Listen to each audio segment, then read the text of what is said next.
In the history of professional sports, few redemption stories are as polarizing as that of Michael Vick. Once the most electrifying quarterback in the NFL, Vick's career came to a screeching halt in 2007 when he was convicted for his role in a brutal dogfighting ring known as Bad News Kennels.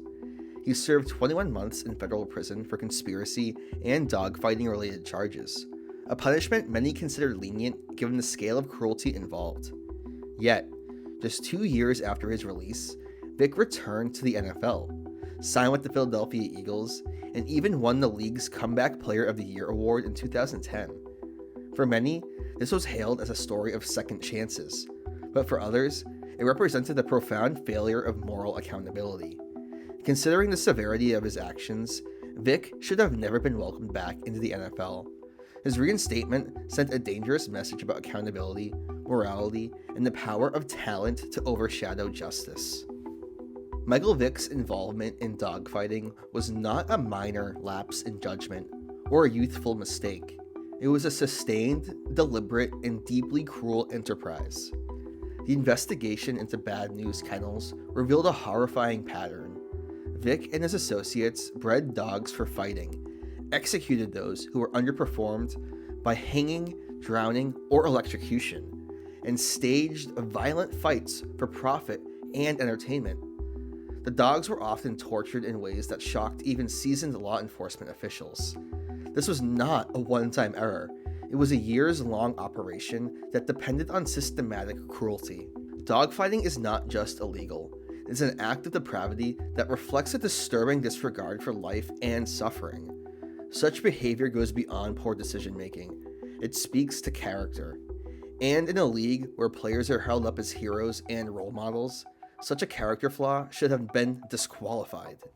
Some argue that Vick paid his debt to society by serving his sentence, losing millions in salary, and enduring public backlash. But legal punishment and moral accountability are not the same. Prison may satisfy the requirements of the justice system, but professional sports, and especially the NFL, are not entitlements. They are privileges that carry immense public visibility and influence. Returning Vick to the league so soon after his release suggested that as long as someone is talented enough, redemption is swift and guaranteed. This creates a dangerous precedent. It signals that celebrity and athletic skill can outweigh even the most egregious moral failings. While second chances are important, they must be earned through sustained personal transformation, genuine restitution, and time. Vick's rapid return, culminating in an award celebrating his comeback just a few seasons later, cheapened the gravity of his crimes and trivialized the suffering he's caused. The National Football League has long struggled with issues of ethics and discipline, from domestic violence cases to substance abuse scandals. The Vick case was a watershed moment, an opportunity to set a firm standard that certain actions place an individual beyond the pale of return. Instead, the league prioritized spectacle over principle. By reinstating Vick, the NFL effectively told fans, sponsors, and young athletes that extraordinary talent can erase extraordinary cruelty. It is worth noting that the NFL is not merely a business. It is a cultural institution with immense influence. Its players are idolized by millions of children. Its logos and broadcasts dominate American Sundays. To allow someone convicted of orchestrating a brutal dogfighting ring to re-enter that space, and to then honor him with a prestigious award, was to abdicate a moral duty. It conflated athletic redemption with moral redemption, as if highlights could outweigh the lives lost in his backyard. Perhaps the most troubling aspect of Vick's return was the framing of his story. By 2010, the media in the league had recast him as a symbol of resilience and personal growth. He was no longer the man who electrocuted dogs with his bare hands. He was the quarterback who had overcome adversity. The Comeback Player of the Year award, designed to celebrate perseverance in the face of injury or personal struggle, was now being used to celebrate a man whose adversity was self-inflicted by acts of cruelty.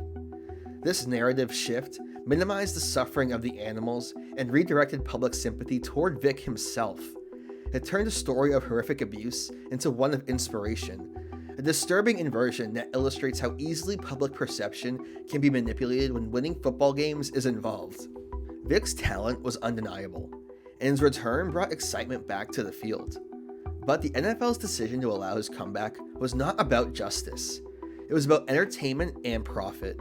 The league missed a critical opportunity to draw a line in the sand, to declare that certain acts disqualify a person from representing the Shield, no matter how electrifying their talent is. Instead, the message was clear. If you can throw touchdowns, you will be forgiven. If you can fill stadiums, your past will be rewritten. And if you can win games, even the most brutal crimes will fade from memory. Michael Vick's story is often framed as one of redemption. But redemption is not owed. It is earned through profound change, accountability, and time. And even then, not every privilege must be restored. Vick's actions were not mere mistakes. They were acts of sustained cruelty that revealed a disregard for life and morality. The NFL's decision to welcome him back and to celebrate his return sent the wrong message about what the league values most. Yes, people can change. Yes, they can rebuild their lives. But not every stage is theirs to return to. Michael Vick should have been allowed to rebuild his life in private, away from the spotlight and the platform that the NFL provides. His crimes were too grave, the suffering too real, and the message of his return too corrosive. In choosing spectacle over integrity, the NFL failed not only animals and advocates, it failed its own moral responsibility.